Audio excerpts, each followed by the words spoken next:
yaşap bolar sevip olmasa. Allanıp gidenle kıynandım ben anan, yalanın içinde yanıp kaldım ben. Dünyada yalandan doyup durun anan, benim için yalan sevip olup kaldın sen.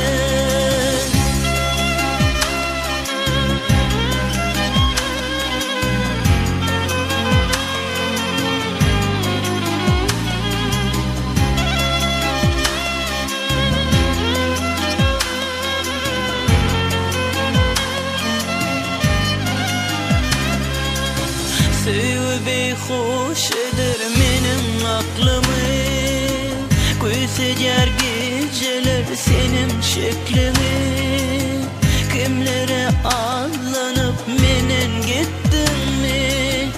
Yalan sözlüm bilen arzuma yettin mi? Aldanıp gidenle kıynandım ben anan, yalanın içinde yanıp kaldım ben. Dünyada yalandan doyup durun anan, benim için yalan sevip olup kaldın sen.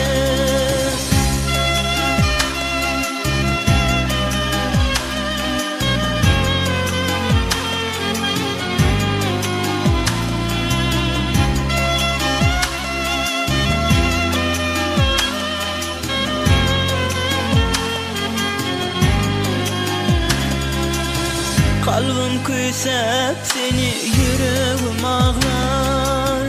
Gözlerim her zaman bir seni gözler. Yalandan aydın bana bu sözler. Aklımdan çıkmayar, canımı ezer. Allanıp gidenle kıynandım ben anan, yalanın içinde yanıp kaldım.